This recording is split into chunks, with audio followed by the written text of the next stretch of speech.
our new year.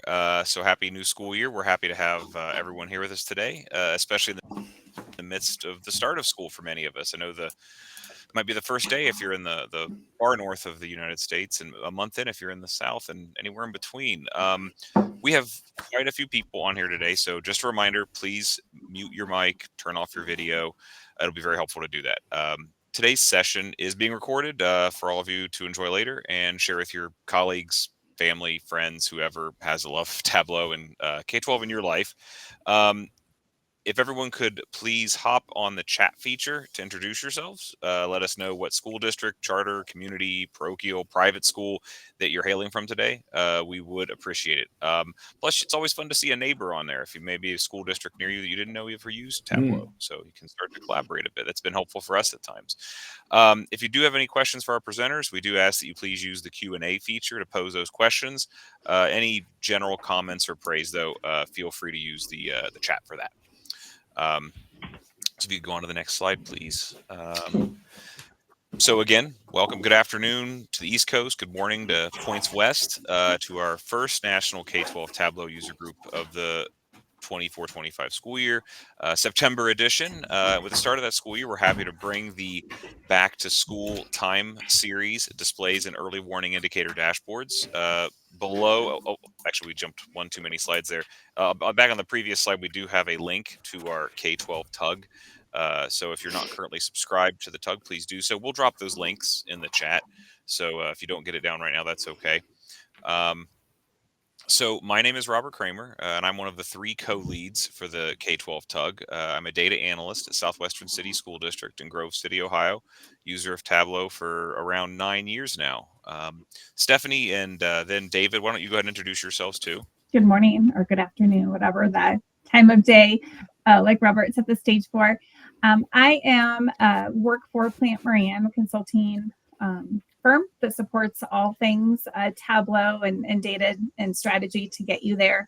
I was asked to help facilitate and co-lead this user group. It's been my pleasure. I worked for a large school district for almost 16 years prior to joining the firm. So I've been in education analytics for 20 plus years. So very fortunate to be able to stay engaged and support school districts from around the country in leveraging analytics to drive decisions. So my role here is to help facilitate to make those connections and networking opportunities. I see a lot in industry, and so love bouncing ideas off and sharing and just building this community. So I'm going to hand it over to David. Hello, I'm David Ogden, coming to you from the sunny, well, not so sunny shores today, of Lake Washington in Renton, Washington, where we make the 737s. And sometimes we remember to put the doors in. But anyways, we are day 4 here in the Renton School District. So we're really excited to be here for you and the co-host of the Tableau user group here. And Renton School District is happy to help out new experience. We have some really good developers here. We are among one of many school districts that has some great Tableau stuff. So if you're joining us on the our user group or the Tableau Tuesdays that are brought to you by the sales team at Tableau for us, please reach out. We're always happy to help. But thanks for being here.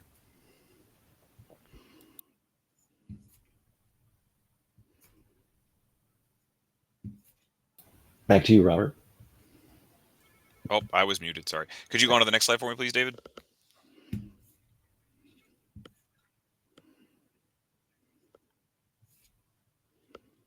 The data, there it goes. Awesome. Okay. So the Tableau Data Fam is an ever-growing global community full of so many helpful people and free resources there to support you on you and your school's data journey. If you'd like to learn more, there is a link at the bottom of this slide. And David, if you could go on to the next page, actually. And whether you know it or not, you're already part of it. You're part of the K12 Data Fam. There are 4 great resource links on the bottom of this slide. Again, we'll throw these links out into the chat throughout the presentations here today, along with the 2 other links we've shown earlier. And with that, I'm actually going to go ahead and hand things off to David. Okay, I just got to deal with my sticky mouse here. Sticky mouse. Good. So welcome, everybody. We're really glad to have you here. We really want to build our community here, and so give you a chance as well in each of our meetings to let you tell us what might be new. We'll be telling you some new things about Tableau itself. We're going to tell you about some K12 tug stuff, but then in the announcements, we'll give you an opportunity. So think of one. You can either put it in the chat or let us know if you want to come off and tell us all about it. What's going on for you? You might have won an award, or maybe it's your birthday or something like that. We want to keep it friendly and have you have the opportunity to share what's new for you. But in terms of what's new for Tableau, there are a couple of things that are just recently being released, which are pretty, to me, pretty great. So one of those things is called Shared Dimensions. So if you're one of those folks that have lots of different data tables and you want to try to have something be similar to something else, but you always have to create some sort of calculated field or some way to put those things together. Maybe you have to clean your data or do joins or that sort of stuff. There is now a Shared Dimensions. So for example, in K12 world, so if you had some common fields like a student ID, you bring in your survey table for one thing, you bring in your attendance table for something else, and maybe you have some other ones that your grade book. You don't have to have a join with all these anymore, because the Tableau will find it for you and make it really quite interesting. This is summer of 2024, so it's happening right now. You can see there on the slide. But if you go to Tableau or type in Tableau Shared Dimensions, you'll learn more about this. Really kind of a great new feature. Another new feature that is coming up that's one of my favorites is I love different types of viz. And so for a while there was a viz kind of, what we call it, an add-on that you had a viz add-on these days. But now there's even more with viz extensions. And viz extensions allow you to do all sorts of new vizes that I would never be able to do without the boost, the help of the folks that have figured out how to make all this in the background and make it easy for you to do. I added a little learn more with Tableau Tim. He's another person who's out there on YouTube and does a lot of great videos if you're learning how to do things, even if you're advanced. He always comes out and tells us about the new features and new things of that nature. And he has good little YouTube about some of these viz extensions. So Sankey charts are the ones that I have on here. Sankey charts are things that can be very helpful, I think, in the K-12 world. If you're in the business world, the business side of things, you can trace vendor payments. If you're on the HR side, you can trace where teachers go from school to school over years. And then, of course, if you're on the student side, you can do all sorts of tracking of, say, where students are going from one of your schools to another, if you're in a very large district, or from one class to another. If there's, say, we did a Sankey chart in Renton about where students in 7th grade English honors ended up in 12th grade year, to see if there were some differences or similarities to kids who weren't taking honors and where they ended up in their English courses. So that was very challenging for us, but now if with the viz extension, it'll make it a lot faster for you. Sticky mouse, there we go.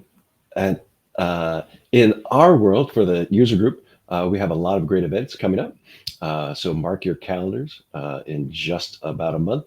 We're going to have some of the IronViz participants. If you were with us in March, or go back and take a look at the video. We've got some of our IronViz participants coming here who are just like you. They're K-12 folks who work in Tableau, and they're going to give us some tips and tricks. And then we're also going to have some community dashboards in November. We have some other ones coming up. We just haven't put them on the group here, but for this current calendar year, we have a lot more exciting stuff coming up for you. There will be announcements about it, but make sure you signed up. You're signed up on our Tableau user group in order to get the announcements coming out to you live when they happen. So now's your time. Put in the chat, any excitement? Your turn to say, hey, what's going on?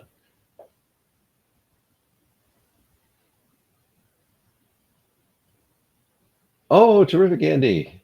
13-year anniversary at Tableau. Congrats, congrats.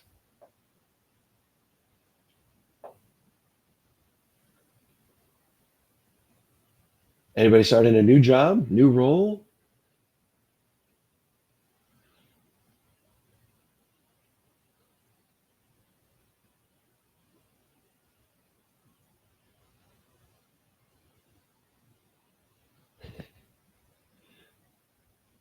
Doesn't have to be just for the presenters.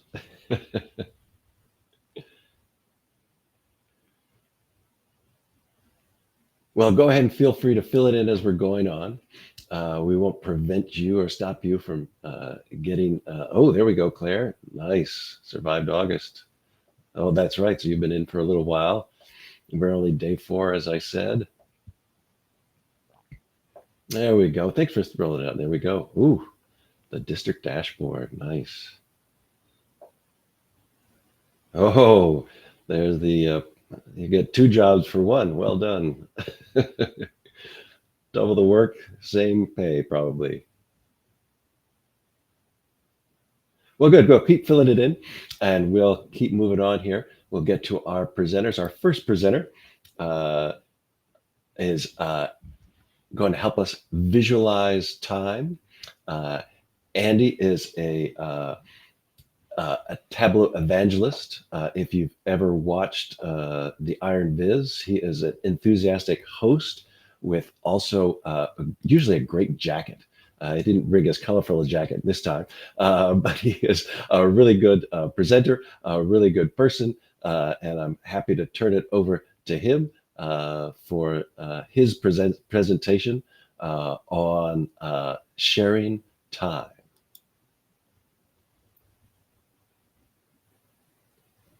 And he's got a sticky mouse too. He's going to come off mute.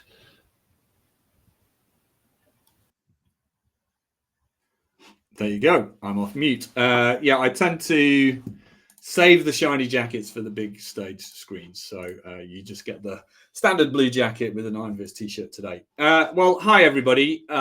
First, it's just great to be talking at user groups. Thank you to the user group organizers. You are the lifeblood that generates the excitement in the Tableau community. And that's absolutely fantastic. Yeah, as I said in the chat, I've been using Tableau forever. I've started using Tableau in 2007. And fun fact, I actually organized the first ever Tableau user group in 2009. Andy Cotgreave and I organized the same thing in the same month. I think I was first. He thinks he was first, but he's not here. So I'm taking credit for that today. It's been an amazing journey. And, the reason I've stayed at Tableau for 13 years is because of all people like you and just seeing and enjoying the things you do. Stephanie, I'm sorry you missed the fancy jacket. Well, here is me. Yeah, I do Iron Viz, a big book of dashboards and all sorts of video newsletters. I'll share a link at the end. Instead of a fancy professional headshot, this is a picture of me at possibly the greatest named village in England. This is me pointing like a buffoon at the village sign for the village of Great Chart, which is down in Kent in the southeast of England. My teenage daughters were not impressed the day I dragged them to that village for that photo op. But today, that's enough about that. Today, we're talking about time. So I've got about 25 minutes, I think. David, tell me if I need to shorten things. Because 25 is perfect. 25 is perfect. Okay, so this is the agenda. I want to talk about visualizing time. And, we'll just start. Well, I'll ask you, how do you all visualize time? Some of you are in education, I believe. I believe we're in education. Some of you have spelling issues. So for the Americans in the audience, I will concede that in America you do it differently. But how do you visualize time? Because we're Tableau users, most of you are thinking, oh, line charts, maybe. Well, we do visualize time in several different ways. Clocks are a way of saying a moment in time. We can contemplate the existential crisis and existence of ourselves in the universe by looking at time scrolling around spinning wheels. obviously you never see these in the Tableau dashboard, do you? But everywhere else perhaps. But as I ask that question, generally most of you are thinking line chart, right? And line charts are amazing. They use the brilliance of pre-attentive attributes. They use position and angle and slope to convey trends over time. But my goal to you in the next 25 minutes is to convince you of one thing. If you leave with one thing, it is this: a line chart as much as it reveals. That's the goal that I'm going to leave you with today. David says, you only see spinning wheels in Tableau prep. I'm not going to comment on that line, but I'll nod along with it. So a line chart hides things. Before we get into Tableau, hopefully you'll just indulge me a couple of minutes of a history lesson, because I find this fascinating. Okay, this is a quick trivia question. It's a pop quiz with no prizes. So type in the chat, when do you think was the first timeline chart ever created? And I'm talking specifically one that had a uniform x-axis representing time. What year do you think we're looking at for the first ever timeline chart? David, since you're not on mute and you're a host, I'm going to put you on the spot. And David's answered 1284, 1600, says Frank. Menard was actually 1869. So you might have some of the things names wrong. So David, you said 1284. Well, there certainly were a bunch of timelines created in the 13th, 14th, and 15th century. But, I've just broken my slide by doing that. Hang on. I'm going to have to start my slide deck again because I just did that. But the first ever timeline, sorry. The first ever timeline, 1776, says Solomon. You're pretty close. Solomon is close. It was 1753. Solomon, very close. A guy called Jacques Barbe Dubourg. He created the Chronographie Universelle. And basically, it's a timeline of every person of note through human history, which obviously, as we know, was 4000 BC to the present day at the time. And along the top, he drew this scale, one little mark representing 1 year of time. And so therefore, each person of note could be marked as to where they were born and historical things happened. Piece of genius innovation from Jacques Barbe Dubourg. Really clever thing. What he didn't think about doing was condensing the length of his timeline. His chart was 54 feet, 18 meters long. So he actually had to house it in this really cool portable, I mean, it's massive, scrolling device. So you can scroll left and right. So he essentially created an iPad-style scrolling view so you could look through this thing way back in 1753. Amazing. Quite impractical, but pretty cool. That led to 1765 with Priestley's chart of biography. And this is I'm not going to spend detail on this. It's essentially the same chart, but so it fit on one page, so it could be hung in schools and convents and places around the world. So that was pretty cool. He added time lifespans of people. He even did uncertainty because he didn't know when Pyrrhus was born, so he added some uncertainty. This is essentially a Gantt chart, 100 years before Gantt invented the Gantt chart. But then we get to 1786, which I think Solomon was referring to with Playfair, the first ever line charts, right? So this came a statistical breviary, and this is a line chart you could build in Tableau and do a very faithful representation of this. So I tell you about the history for two reasons. First of all, it's just cool, right? These people were innovating and pushing ideas that we take for granted today. But I sometimes think, well, Playfair did such a good job. Did that stop us thinking outside the box, right? This is an amazing chart. So I want to go into Tableau and show you different ways of vision time so we can, always think, get the best articulation and find the best insights out of any chart I build. And so I'm going to Tableau. Where is Tableau? There it is. What I'm going to do is show you a bunch of line charts. And for each line chart, I'm going to show you that it tells us something interesting. But there's a different chart that can actually convey the insight a bit better or show us different insight. So keep going on. You put If you want to have any comments or questions, do put them in chat, and I will address them as we go. So chart 1 is about the 100 meters world record. Hasn't changed since 2009. Usain Bolt just blew the world away, 9.58 seconds in 2009. The problem with this chart is this is the sloping line between two data points is not how that, it does not represent how that data changed. So in 1936, the record was 10.2 seconds, and the record was 10.2 seconds all the way till this moment, till the 10.1 seconds when Willie Williams set the new record. So this slope actually tells the incorrect story. One of the things you can do in Tableau is very easily change a line chart. You just use the path button on the mark shelf, choose a step line, and then you actually solve this problem. Because now Jesse was here, 10.2, he was 10.2 all the way until Willie did it. Willie did it in 10.1. So a step line chart is really good for conveying timelines where it is that time until the very moment it isn't. So that's number 1, a step line. Chart number 2 is a slope chart. So here I've got docking station data from London for the bike docking scheme. You know, when you hire a bike and you dock it into a station. In fact, you tend to use line bikes and just leave them lying in the canal these days. But back in the day, you had to dock them into stations. And this chart shows the number of journeys for 8 of the most popular stations in London. And you can see some cool stuff in this. You can see that 2 of these 8 stations have a big peak in the middle of the year, but most of them just are kind of bumbling around along the bottom. But my question is, what's the difference between the start and the end of our data?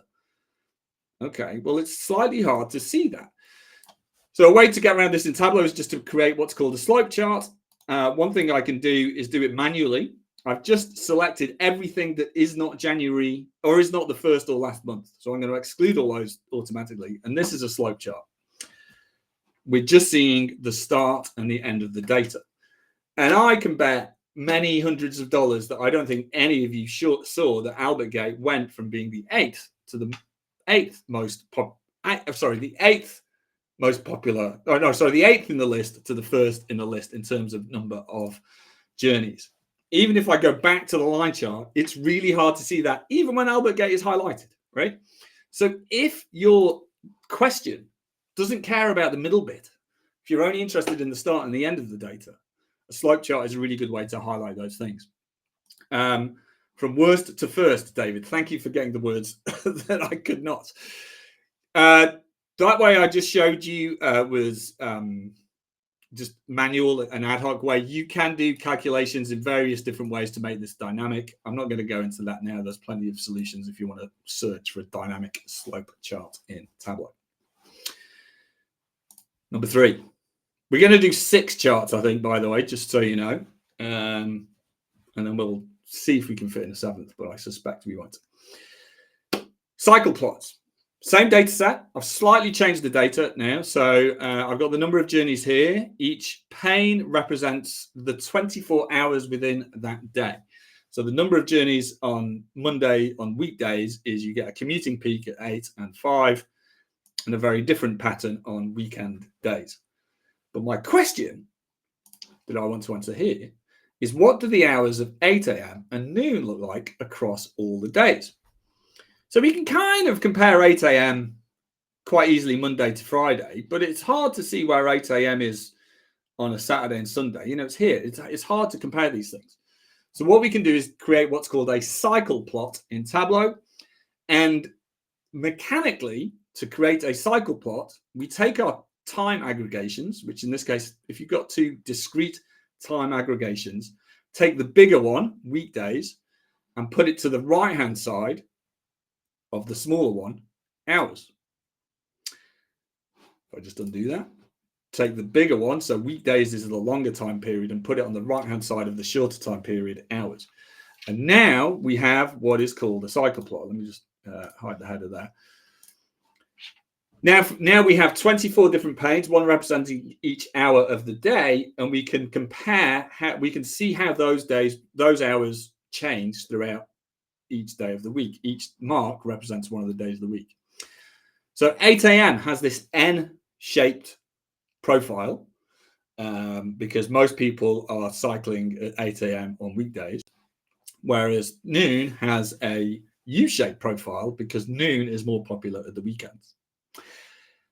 I don't know who's cycling these bikes at 2 and 3 a.m., but lots of people apparently do. So this is called the cycle plot. You may ask why I've done it as an area chart and not as a line chart. Well, that's simply because I think it kind of looks like Batman when it's drawn as an area chart.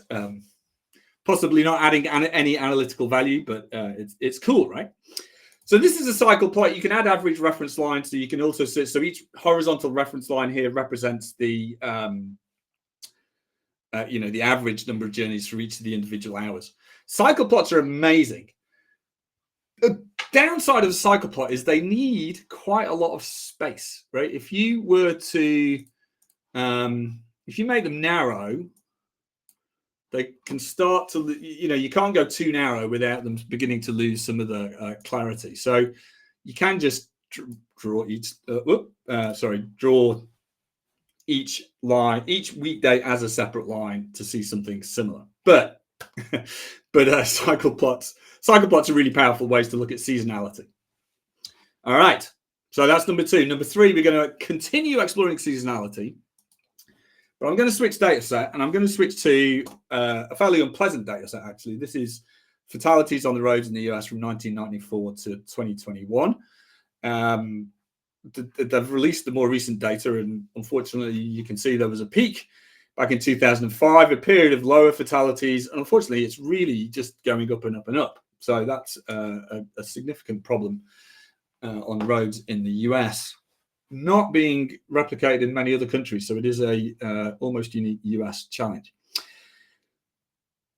And the line chart here is really important because you can see that I've deliberately kept 0 on this y-axis because I want everyone to be like, look, this line's really high. That's 32,000 people died in 2013 in a road accident.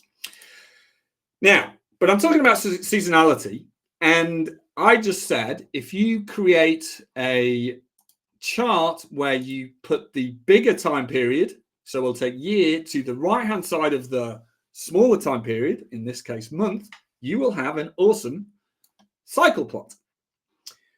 So structurally, this is the same as the cycle hire scheme cycle plot, but visually, it's just not very interesting. Every month kind of looks the same. And the point here is that for this data, the trend over the years is much more accentuated than the trends within the given months. So a cycle plot in this case doesn't really highlight anything particularly interesting. I mean, it highlights that there isn't a particularly interesting month thing. So again, when you're exploring your data, when you're thinking about timelines, you've got to be driven by what the data says, not just think, oh, I'm showing seasonality, therefore I'm showing a cycle plot. Because the data might not lend itself to that particular plot. How can we do it differently? Well, we can create highlight tables. One of my favorite ways to do data, to visualize data is really simple. So I've got month on columns. I've got another discrete time year on rows. And instead of the green pill forcing Tableau to draw an axis for every single year in my data, I'm just going to drag it onto color shelf. And now I've got the wonderful and marvelous highlight table, which again shows me some grim realities that we can see the month in which there are the most fatalities. We can see when things were lighter, and now we can see this the trend growing again in 2021. And if we had the more common data, we'd see that. I've not normalized this according to days of the month, which is why February is always quite light. And I've certainly not normalized it according to number of journeys taken, which is interesting. I'm gonna skirt over a couple of the other bits. I'll just do this a bit more quickly than I might normally. Highlight tables are amazing. And if you're in an organization where you're struggling to convert people from Excel files into the world of data visualization, this is a really good starting point. It's like, look, here is your table of data. I've given you the table, but I've colored it so you can find the most important numbers straight away. What I've done here is actually showed the number of fatalities by calendar day of the year. So we've got day of the month on the right hand side. So you've got 366 things in this matrix here. What can we see? We can see that January the 1st and July the 4th are the days on which there have been the most fatalities on roads in the US. Furthermore, we can break that down with a tooltip to show when those fatalities have happened on the 1st of January historically. And this is something you might have thought about, predicted. Most of the fatalities are happening in the hours after midnight. Contrast that with July the 4th, where the fatalities happen in the afternoon and evening, presumably as people begin to go home. So this is a really good way of, highlight tables are just fantastic ways of taking people on that journey. Give them color, give them the numbers, give them the values, then add color, then perhaps add interactivity and a tooltip. And then when you've got them hooked in, you go, let me give you a chart instead of this table. That could be a route forwards. What's on screen here is a Viz in tooltip, so you can create other charts which you can show in your tooltips and filter them as well. So this one's was pretty fun to work on. Now, David's it's interesting, right? So you've got an interesting seasonality observation, David, about absences, right? This is the kind of thing you can see on highlight tables. I'm going to cleanse the palette a little with a more fun data set with the same data. Is it anybody's birthday today or this month? If it is your birthday today or within the last 4 weeks or next 4 weeks, let me know the date. Because what I've got here is a highlight table, one for the USA and one for England and Wales. And it's every calendar day of the year coloured according to how many live births there are on that day of the year. Apparently it's nobody's birthday. So David, when is your birthday? I'll just go straight to you. December the 8th. So we get December the 8th. Where's December? So did you know your birthday is quite uncommon? You are down in 221 in terms of popularity. No, it's not. It doesn't to do with popularity. It's just the amount of births there are. Whereas in the USA, if you are a 16th of September child, that is the most common. Many people say David is unusual. I'm not going to pass comment on that. 16th of September in the US is your number one birthday. It's somewhat different in England and Wales. What I love, the most popular days that live births are in England are the 26th and the 25th of September. Now, anybody who can do some maths and think, well, what day is 9 months before those days? It's Christmas Day and Boxing Day. So make of that what you will about what the English and the Welsh people do to celebrate Christmas. But 25th of September or 26th is number one. There's lots of other awesome stuff in this data. New Year, if you're a New Year baby, in the UK in particular, if you're a New Year baby, that's middle of the road, right? You're kind of in the middle, 120th. A mere 24 hours later, if you're born on the 1st of January, you're way down right at the very, very bottom, right? And there's loads of these indicators in this data set. If you're being born on the 13th, you can see there's like a sparse, it's a less regular day. 14th of February, Valentine's Day, is a spike in the USA. July the 4th is a day when everybody takes off, right? And I'm enjoying your comments. I don't know. Yeah, people get bored in the winter everywhere. And yes, I think that is probably true. There's also something to do with academic years at schools here. It'd be really interesting to look at, you will have access to your kids' birthdays, your school population's birthdays. And in the UK, it's known that there is an intent of when kids are born. So highlight tables, amazing things indeed. I did say I was going to show you a line chart for every data set. So here is the line chart. No. Here is the line chart for the live births in England and Wales. And you're probably looking at it going, ugh, this is really bad. This is a spiky, ugly line chart. It shows the number of live births per day in England and Wales just for 1 year. So in 2014, 10 years ago. Although it's a bit of a pain on the eyes, it's actually a really interesting data set chart because it has 52 troughs. each one of these troughs represents a weekend. You know, so again, literally the most natural thing that humans can possibly do is a very managed process. We do not deliver as many babies during weekends in England and Wales. And I know it's similar in the US. Stephanie's heartbeat is going crazy looking at bad charts. I'm sorry, Stephanie. David, just give me a time check. How much time do I have left? You have 10 minutes. Oh, 10 minutes. Oh, chill. I think we're going to get to the end. I'm doing one more data set. Well, there'll be a couple more data set switches on you because I want to go further about highlight tables and seasonality. So we've looked at road fatalities. We've looked at birthdays. What about drought index? Maybe not something that's, well, it's something that's increasingly top of mind.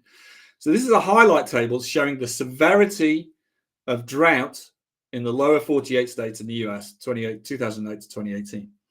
That big fat red stripe across 2012 shows that, you know, the drought was very severe in that year, and then there were pockets of drought through different years. And I've added a Viz in tooltip so you can actually see the geographical distribution of that drought period. Cool. But here's the thing.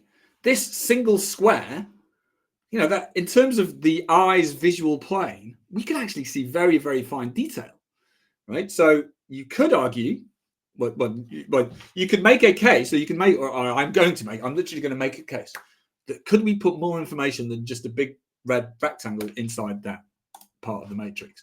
Well, yes, we can. Why don't we draw the map itself inside the inside each matrix? So I'm putting latitude and longitude on. And by the way, I've got blog posts. You can find out how-tos on all of this. So if you're trying to follow along, just sort of keep going and we can link you to instructions. But then you end up with something like this, right? This is a small multiple map at the same time period showing that geographical distribution by state as well as just for the whole state. And what I find really interesting here is now as we look at 2012, you can see, well, Washington and Oregon kind of escaped that drought in that year, and it was really concentrated in the Midwest, well, in fact, sort of all across, you know, Montana and there. So you can now see the fine distribution of that data. In the original chart, 2016 looked like it was a very drought-free year, but actually the Western states were really beginning to experience some serious drought in that period as well. So you're beginning to add that extra level of detail. Adding interactivity gives you something else. So I've highlighted California here. And you can even begin to see the trends, the impacts of things like the El Nino. You know, you get the sort of 4 to 8 year cycles of severe weather that El Nino in the weather formation in the Pacific creates. So this is a small multiple, right? You can take your highlight table and always add in more data if that is useful. It might not always be useful. We've actually got data going all the way back from 1895. So you can, it makes Tableau work quite hard, but then you can get to see the impact of the Dust Bowl. You know, so 1934, clearly not a great year for drought in the US.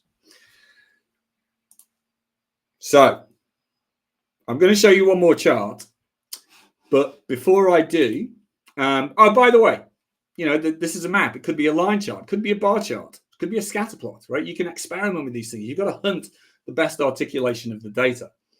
And the best articulation of the data is the penultimate point I'm going to make in Tableau.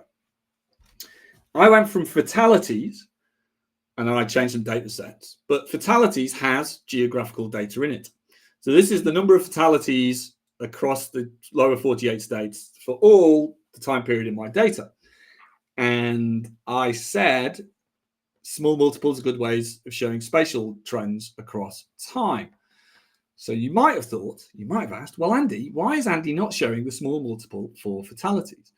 And let's show you why. If I put year down the side and month along the top, and then switch to the next tab. Here's one I built earlier.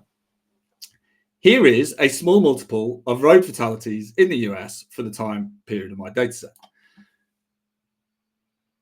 This is an insightful chart, but I wouldn't put it in a dashboard. So the insight we get from here is the fact that California, Texas, and Florida have more people and more journeys is the same. There's just more fatalities every single month, right? It doesn't really change month by month or year by year. California, Texas, Florida, most cars, most people, most journeys, most fatalities. So again, exactly as David says, it doesn't change much. When you are exploring data, I can never tell you what the best type of chart to show a particular data set is, because I don't know the shape of the data itself.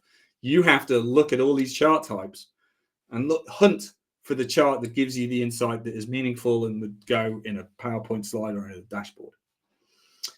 All right, I've got one more. And we are going to YouTube. We're going to data which is no longer easy to get. So this data now only goes up to 2016. Here are the number of views by week for what were the top 10 most popular videos on YouTube back in 2016. The line chart's amazing. Who remembers 12 years ago? I mean, it's like 72 million people watched Gangnam Style by Psy on that week of 2012. That's really interesting. The blue one, that's Adele, 129 million views in a single week in 2015.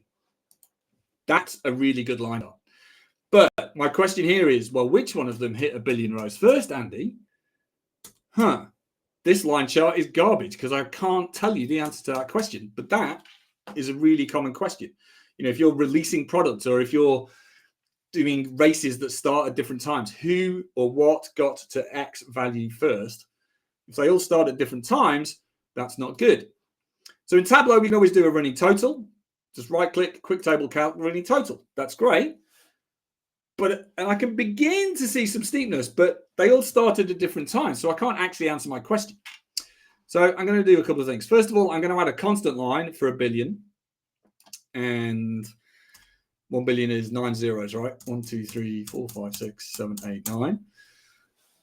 What I did there was drag a constant line onto the axis and just typed in 1 billion. So there's the billion. Here's a quick Tableau tip. If typing 9 zeros is too much effort, you can type in 1B for 1 billion. You can type in 1M for 1 million.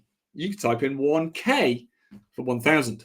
So there you go. I just saved you all at least a few zeros you're ever going to type in your life. You can thank me later. But we still haven't answered the question, right? We still haven't answered the question, which one hit 1 billion rows first? Well, in order to answer that, I need to make sure every line starts in the same place. Rather than making the x-axis be a constant timeline, I want to make it days from first release. And since I know I'm running out of time, I'm just going to show you the end result. It requires using an index calculation, which is an inbuilt calculation. So the index is days since release, and then a running total. And both of those calculations run along the date field. And now we can answer our question. I mean, the videos go up quicker, but it took 90 days for Adele to reach 1 billion views with Hello. I was always a fan of Taylor Swift. It took nearly a year for 1 billion views on Blank Space. And then this is one of these weird animation movies that just get the algorithm loves, and I think lots of kids watch these things. But this is called an index chart, and it's really powerful if your goal is to compare the growth of things when they started at different times. So David is happy. I've saved him 1K keystrokes. Yes. There you go. Right. Whew. That was whirlwind. I hope you managed to hold on to your hats. Let's summarize. I got 3 lessons. First of all, line charts are amazing. Actually, that's lesson 0, right? Line charts are amazing, but they hide insights. We saw slope charts with this picture. We saw cycle plots, highlight tables, small multiples, and index charts, each one revealing things that the highlight tables hid.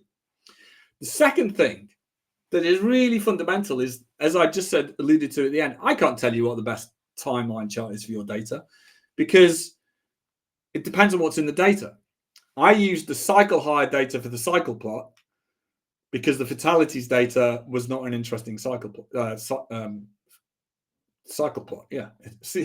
Cycle plot, cycle data. I used the drought index data for the small multiple because the fatalities data didn't represent anything of interest.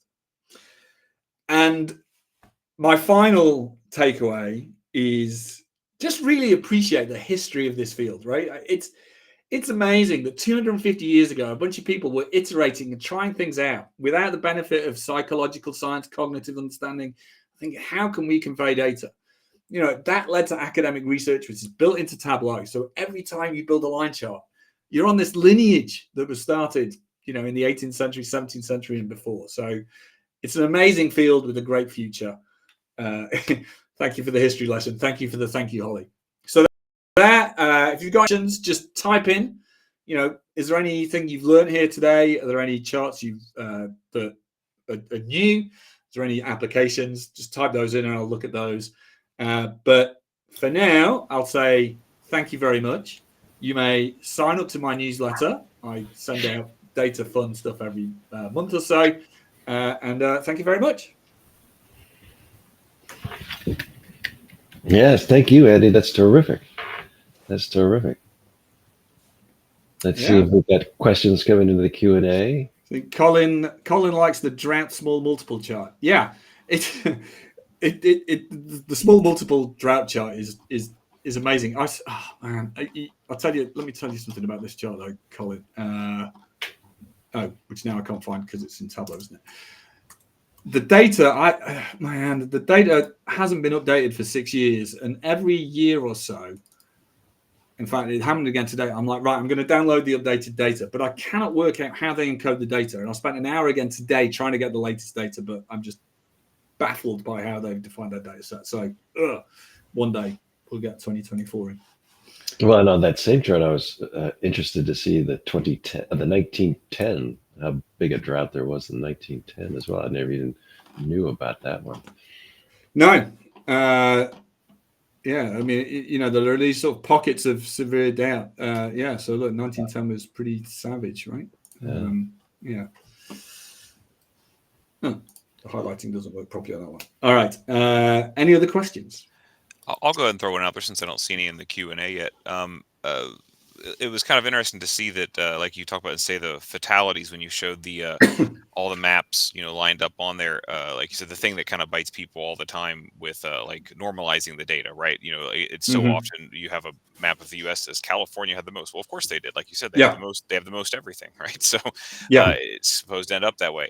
And a lot of times doing the per capita, of course, you know, can I think would have been interesting to see how that would have looked on there. And I even. Oh, I'm sorry, Andy, please. No, well, the chart on screen is fatalities per licensed driver, right? So there are many ways to normalize fatalities. Sure, that's actually even better. Yeah. So that it is a genuine trend on the US level. The other question I had too is it looked like on one of those the charts where you had every day of the year, which was super fascinating. Even with that, it jumped out at me that, you know, we all have to fight this too if we do a day of the year, which I've done a couple of my day, but like the February 29th problem can skew the data and the colors. How do you typically like to tackle things like that? I mean, that's just a good example, I think, when you have that one outlier, but it's totally legitimate, you know? Yeah. You know, I'll. You know what's interesting? I've never had to answer that question in a practical application. So I think in all my 17 years, I've never had to actually deal with that. How would I deal with it? You've caught me out. I don't know. I just on the other chart, it's a great question. On the red chart, it looked like maybe that had, you know, I had wondered, you know, does it mess with the colors at all? You know, like in this case, yes, it does. In this case, one thing that's interesting, you know, that I realized a long time ago is you can use the color ramp. So here I'm going to change the center of the color ramp to be higher, So I'm going to force it. So that will lessen the impact of February the 29th. And it accentuates January the 1st and July the 4th a little more clearly. I don't think there's anything deceptive of changing the color ramp in a continuous color palette. So this changing this value can be a way to focus on particular ends of the color ramp, and I guess that also alleviates the February the 29th problem. Yeah, perfect. That does answer the question. I think that phew. was I got away with no, it. it was just things you forget about. And I think Stephanie was calling that out earlier. Is so many things on here. Many of us have seen in different presentations. But my gosh, it's so great to see it applied again and thinking about what we can possibly put that towards. So thank you. Yeah, 100% agree there. I always learning new stuff. And good to see that you can learn some new things too, Andy. Yeah. I remind things that you knew before. Well, you're very good on your feet. Very good on your feet. Thank you. That's great. So thanks very much. We're going to move on now to our next presenter. And our next presenter comes to us. Let me find my sticky mouse again here. There we go. Our next presenter comes to us from New York City. As we said before, this is a great guy. He is also a Tableau user group leader for the accessibility Tableau user group. So terrific to help you get a better understanding of how to make your dashboards more accessible to all. But today, he's almost kind of how we built this, building an early warning indicator dashboard that he hopes will be helpful to a wide variety of districts. And he and his colleague Leon, who couldn't be here today, are from the Information Lab in New York City, and his name is Colin Smith. And I will leave it over to you, Colin, for the rest of your introduction or however, but we're really glad to have you here today. Well, thank you for the warm introduction, David. And also in the chat, I appreciate that too. As a TUG leader myself, I'm very engaged in like the chat and the Q&A and all that kind of stuff. So feel free to drop your thoughts, questions, all that kind of thing as I go through this today. Let me share my screen here.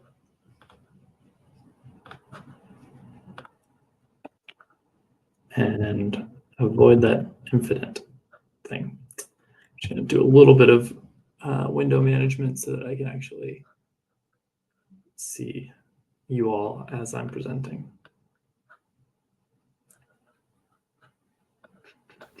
Sorry, I should have given you more lead time. No, it's fine. Sometimes you never know exactly how the windows are going to show up until you're there. Yes, behind my sticky mouse. Are you seeing my slide deck? Or are you seeing? No, It looks like you're seeing a window. Yeah, we're seeing the. There we go. That should be the right one. There we go. Okay. Cool. All right. Well, here we are.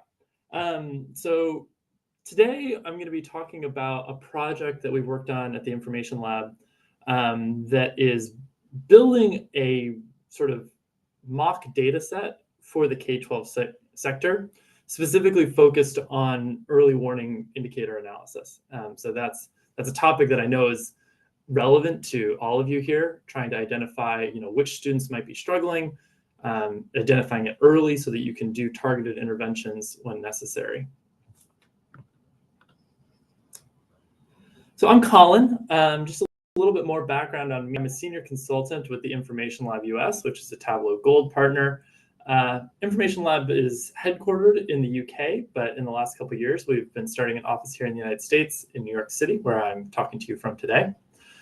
I'm also the co-founder of the Accessibility Tableau user group. So if you're interested in accessibility when it comes to Tableau, this is a relatively new TUG. We started it off last year, but it's been really great, especially as Tableau has been making some huge investments in the accessibility of Tableau as a tool. So that's the place where you can kind of learn the most up-to-date changes that are coming through, see how other people are approaching accessibility challenges with the tool, and just be in a community of practitioners that care about that. This is my shameless plug. So I'm going to drop our next event in the chat. So I would love to see folks there. I know that people who are working in all sorts of government work, whether it's K12 or with the federal government, local governments are interested in this question of accessibility. So would love to see you there as well. And just a quick shout out to my colleague Leon, who couldn't make it today. Leon is actually the person who built this data set that I'm going to be talking through today, more with advisement from me. So shout out to him too. He would love to connect with you on LinkedIn if you're interested in this work.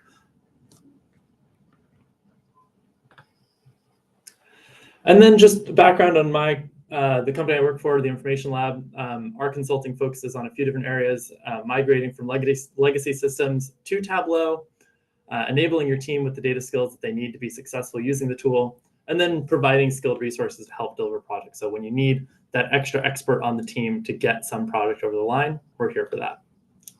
But today I'm mostly going to be talking about this middle one. We're really excited to be kind of moving into the K-12 space, and we're starting it with this look at enablement, right? One of the funny things about Tableau is that they bill it as this tool to unify your data, right? And it can work with all kinds of data, whatever sector, right? Whether it's aviation or school or sales or really anything, right? Tableau is your tool. We get in there and it's time to teach your team how to use the tool. And they're like, great, here's Superstore. And everybody looks at Superstore and they say, okay, this is what? An office supply store online. This has nothing to do with my work, right? This has nothing to do with how I use data on a day-to-day basis. And I think it's particularly acute, right, in the K-12 sector, where we just don't think about metrics related to sales here. We're thinking about students, we're thinking about teachers, thinking about schools. And the metrics in that sort of sales world and the metrics that you can use to kind of make demonstrations in Tableau just don't really map on very well to the K-12 sector. So as part of our mission, we're here to equip thousands of companies and organizations around the world with the skills and tools to make sense of their data. And this project felt right within that mission. How can we do better at equipping school districts with those skills, right? By creating something that's a little bit more tailored to them. So I'm going to talk a little bit more about the background. Then I'll tell you about how we prepared this data set. We'll also do a demo in Tableau of the data set and talk a little bit about the outcome and where we want to go with this.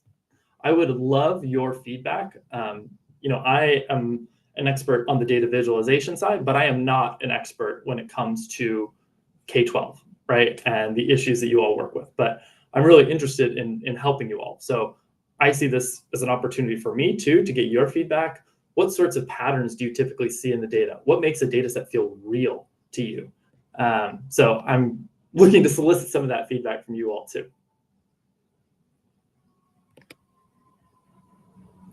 All right, so how did we come to be working on this project in the first place? Well, we were actually working with a particular school district, the Austin Independent School District.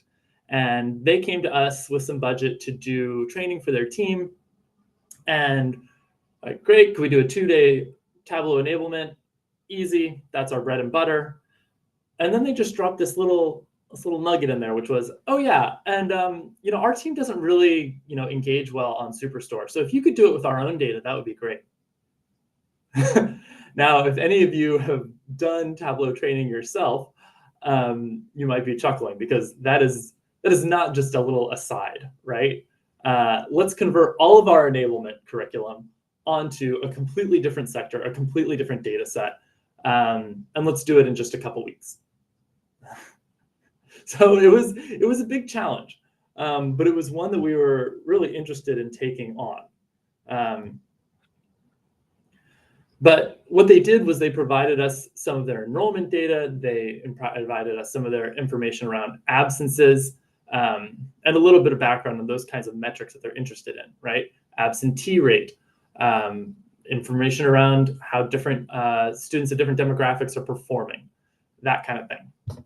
And we were able to convert our enablement curriculum over to this K-12 sector. So that's the first win. That was exciting. But it took a lot of work. And we wanted to make sure that that work was not just some sort of one-off, right? And that's how we came across this project. We said, okay, now we've kind of seen what this K-12 data looks like. We've built some curriculum around it. Can we basically mock up what we got from K-12 from Austin and create something that's a little bit more generic, right? That we could use at school districts around the country. If any of you have ever tried to create a mock data set, though, it's not so easy. And as much as we like to sort of rag on Superstore, it's got so much in it that's helpful for learning Tableau. And so in trying to build like a super district instead of a Superstore, these are some of the things that we thought about that needed to be in that super district data set. We needed a mix of dimensions, measures, and geographic fields so that we could build all different kinds of charts. We needed to provide opportunities for relevant calculations of metrics that are important within the K-12 sector. We needed to add consistent hierarchies to the data so that we could demonstrate drill down functionality. And then just generally, there needed to be a sense of realness, right? We needed people to look at this data and feel like, yeah, that's in line with the kinds of things that I think about in my day-to-day work. And while it needs to be real, it also needs to be simple enough that it can be used as a training tool. So a lot to think about.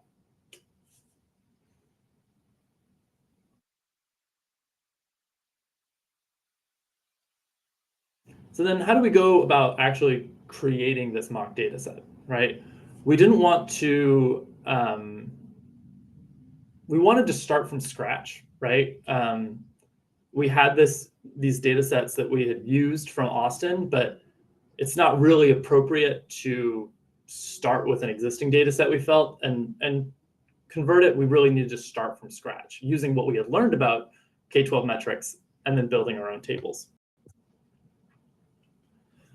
We decided that we wanted to focus on 3 different tables that would make up this data set. One that would be at the student level, the enrollment table, that would have information about a student's demographics, their grade level, their school association. A table that would have to do with absences. So this would be at the class absence label. So we could see every single class that they had missed in a particular school year. And then one about the actual schools that these students are attending themselves. So geographic information for those school locations, particularly.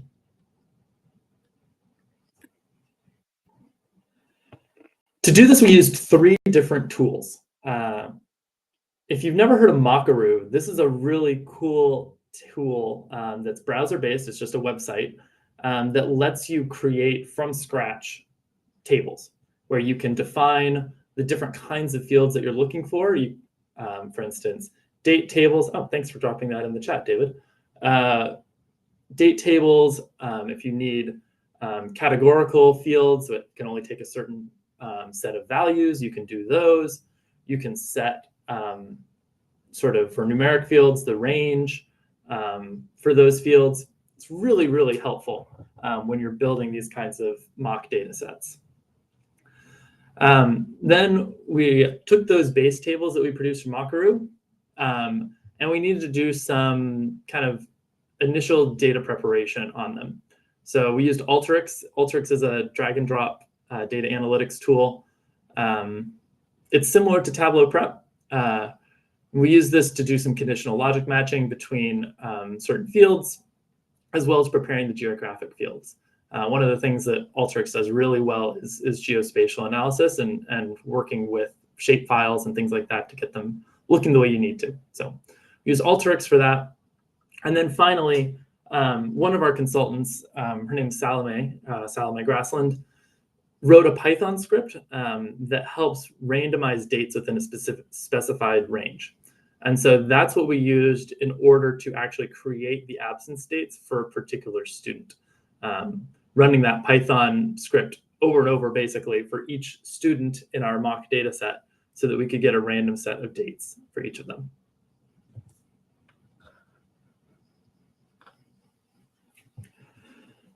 As we were working through this, we found that we needed to make some assumptions, right, in order to keep the ball rolling.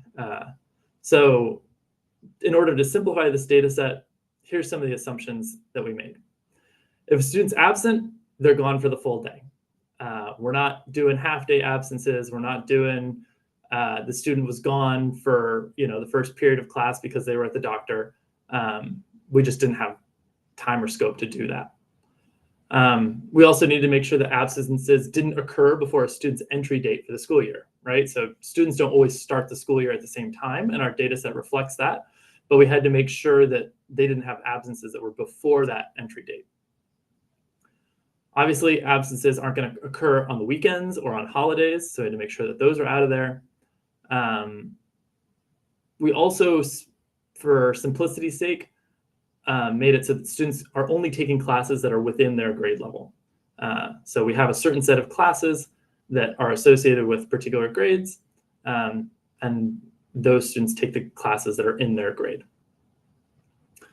And then we had to basically take those demographic splits that are really important within K12. So English as a second language learners, race and ethnicity, economic disadvantage. These are all flags that we were noticing and that were important in that Austin data, but we didn't have the time to really accurately represent those splits in the data. So you would see if you looked at these, okay, about half of our students are ESL and half are not, right? Half have economic disadvantage and half don't. So this is something we want to address in a V2. And again, looking for some feedback here on the work that we did that we can also incorporate into that second version.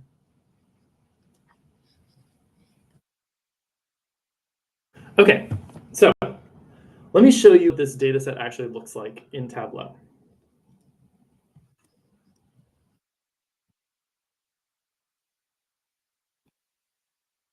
First, I'm just going to start with the data source itself. So we wanted to create this in a way that would allow people to, just like Superstore, explore relations in the data modeling process. So that's part of why we have these three different tables. We have the enrollment, attendance, and geography table. And we're able to show, just like in Superstore, some basic relations between these tables. So we have a student ID relating enrollment and attendance. And we have a school ID that relates the enrollment data with the geography data. If we wanted to get really into sort of the nitty-gritty data modeling, we could do that with this data set, getting into these performance options, addressing some of the cardinality, referential integrity.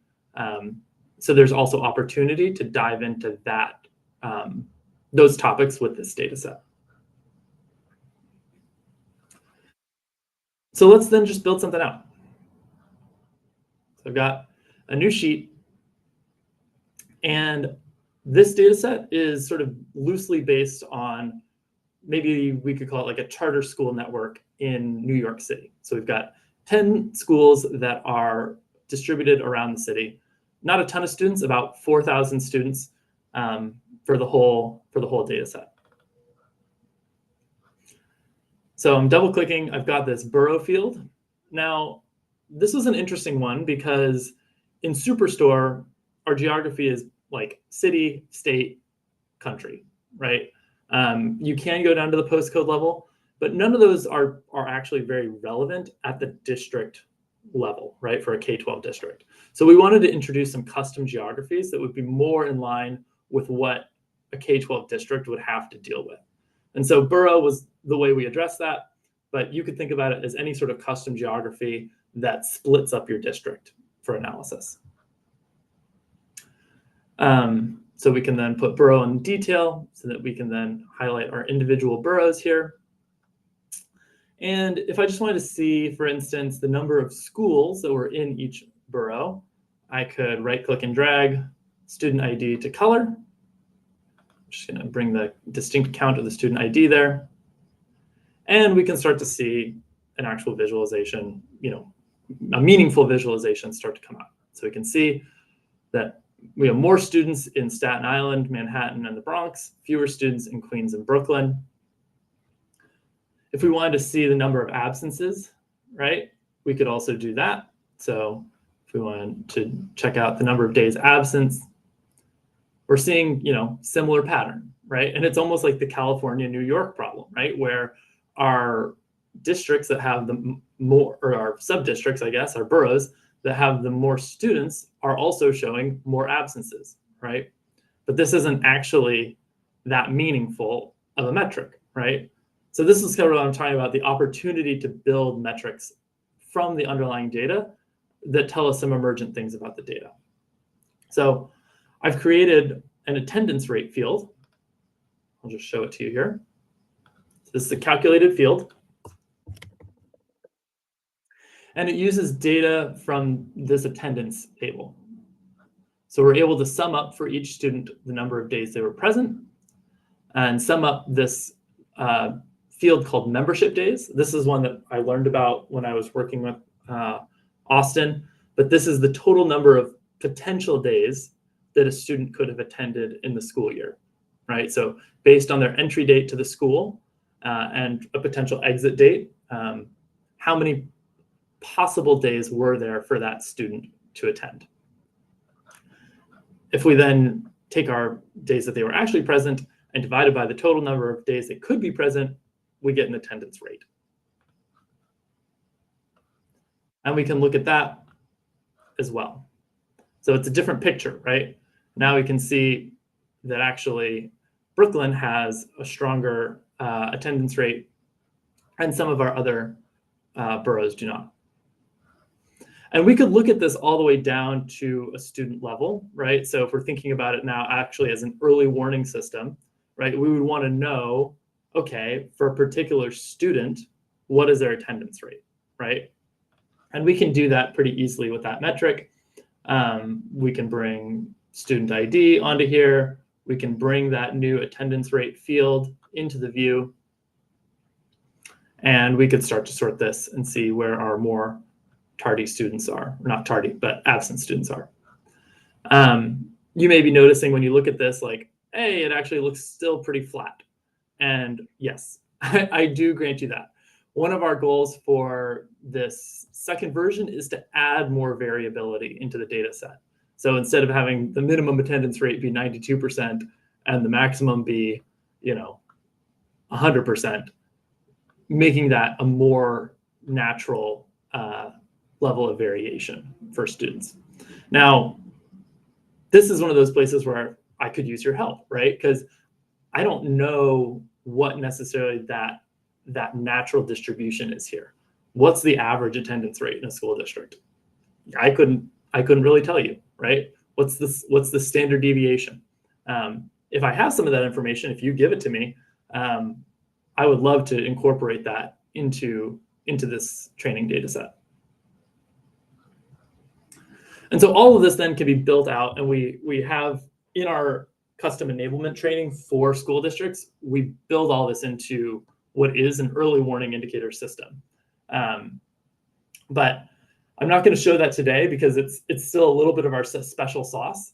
So if you're interested in that enablement curriculum for your district, I'm happy to talk to you about it. But my company wouldn't let me show it just on a tug. So apologies there. But I would love to talk to you more if you're interested in this, if you're interested in bringing the training into your district. I'd love to help out with that.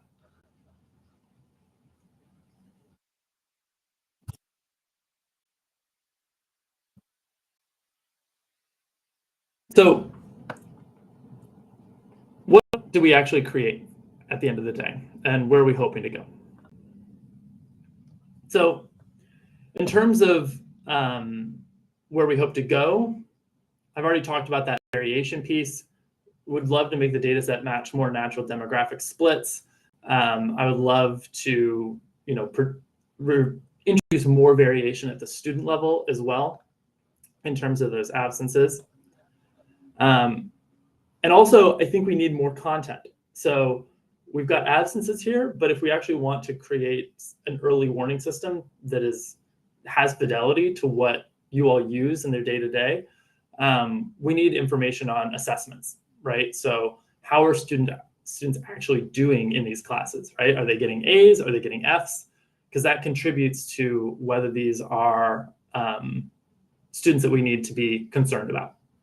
So we need to create some sort of assessments table there that we can join in. And then just generally more trainings. So we want to deliver this training around the country. We're really excited to be working with K12 districts, like I said.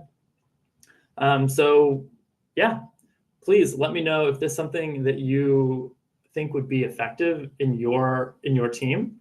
I would love to talk to you more.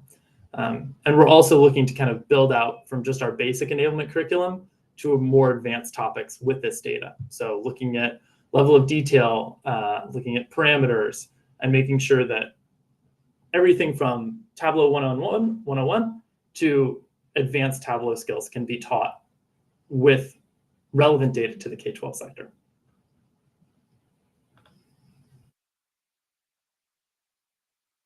This is my contact information. You're free to contact me by email, or if you scan that little QR code, that'll take you to my LinkedIn, and you can connect with me there. If you do connect with me on LinkedIn, just drop me a little message so that I know that you met me at the tug.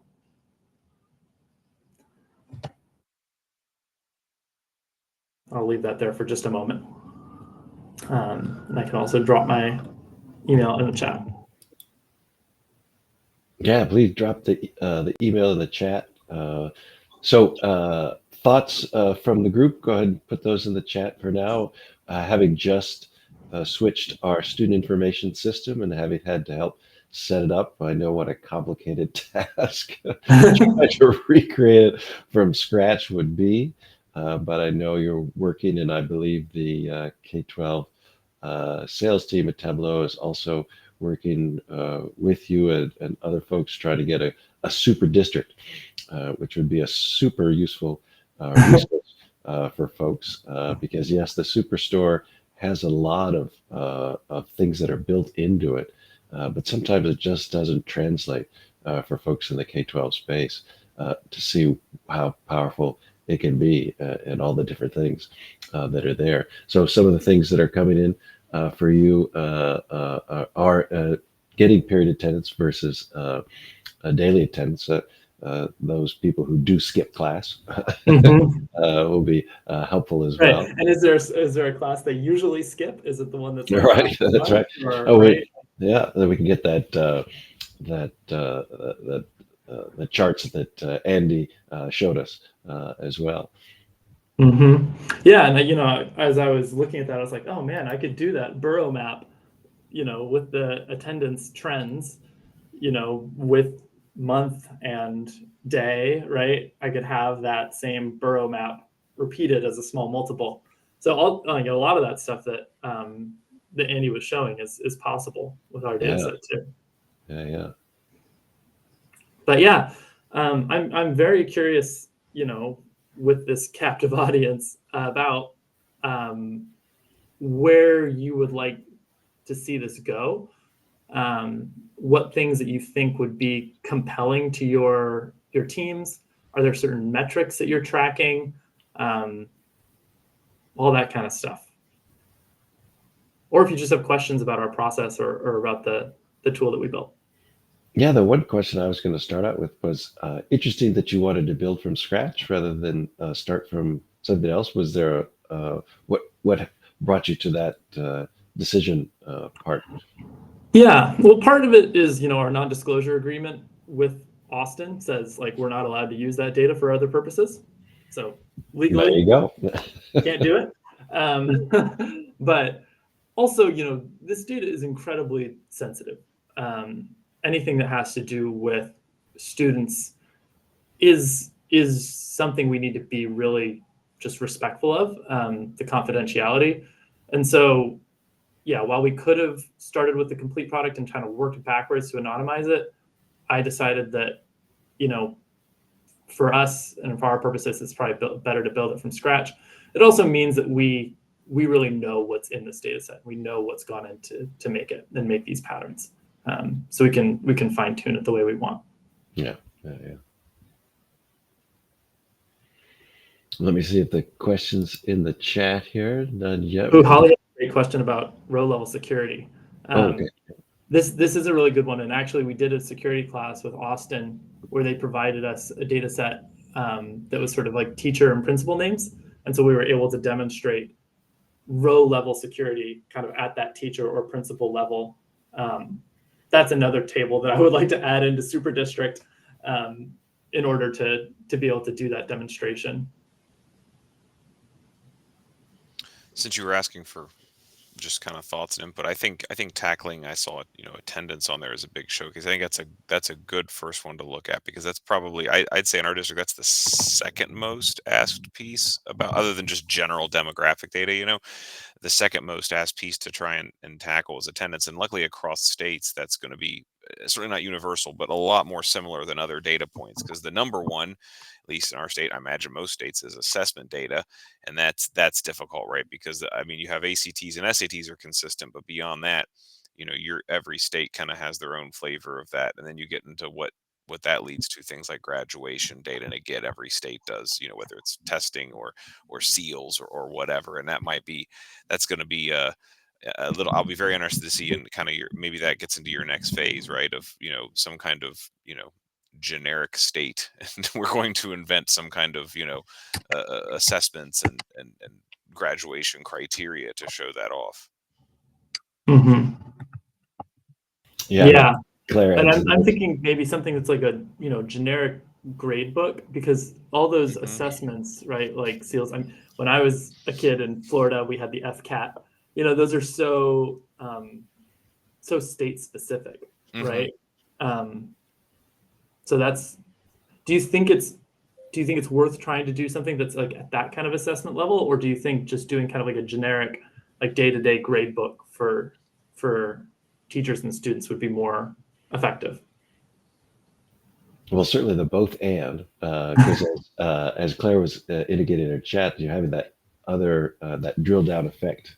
Doesn't just go from the district to building to kid, it passes through a classroom. So having some teachers in there as well, which would have a gradebook effect potentially, would be interesting as well. And in terms of the state assessments, it's a requirement 3 through 8 every year, and then once at the high school level. So I'm not sure it would matter what you call it, because they're all looking for proficient, not proficient, that sort of thing. Just call it state test, whether it was Florida or Washington or whomever.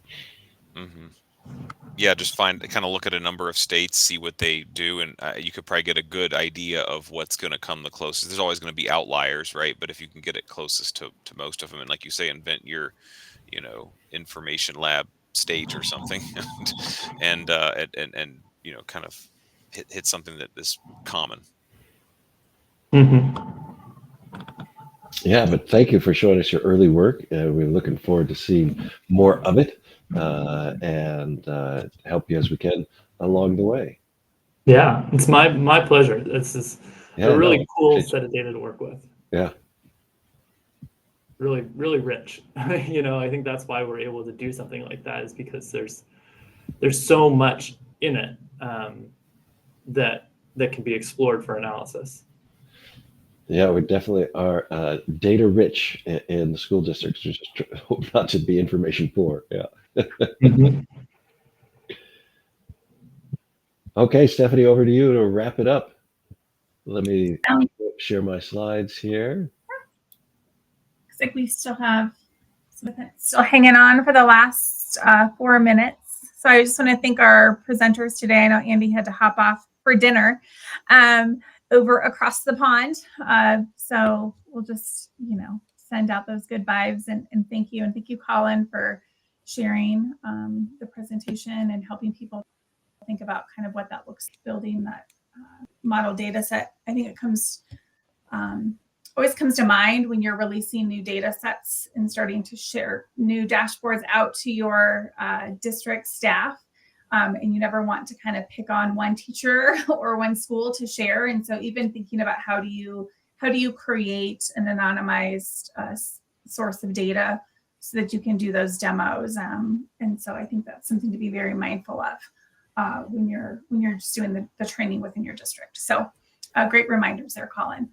So to kind of piggyback on that one, wasn't planned, but we always have this as a closing slide. So Colin and I do aspects very similar. And so Plant Moran helps sponsor this user group, allows me to participate in this kind of leadership role with you all. So we have a series of service offerings, self-paced training that we offer. And so reach out to me if you'd like the K12 Tableau user group discount. There is a typo. I don't have edit access, so I apologize for that one. And let us know how we can support you and even helping make those connections and networks. Like I said, that is my role here as a facilitator. So we'll go to the next slide. These are just, again, reminders. Make sure you're staying plugged in. I know fall can be very busy for you and your roles at the district. So remember to sign up. We have the October 9th and November 6th. Many of you have already kind of signed up to be presenters, so we're looking forward to that. And I know that Robert is still working on some additional winter, and then I'll be helping to facilitate some of the spring presenters. So I think I had sent out back early summer a survey to look for participants. So we do have that, and that is how we're progressing through contacting our presenters based on what you had ready to present and the time of year that you had requested. Many of you said, I have a ton and I can present all various times of the year. So we appreciate that. So if we didn't make this first cut for October, November, we absolutely will be circling back to fill some of the other months. In the past, we've only been able to fill slots a couple times a year. And because of the great growth of our community, we're able to add more monthly sessions. So thanks to all of you. So this recording will be shared out on our page. We're happy to make any of those connections, any of the links that we have, put you in touch with our presenters for today as well. So for those 30 some of you still on the call, we appreciate your participation today. And thank you to my co-leads, David and Robert, for making this a successful meeting.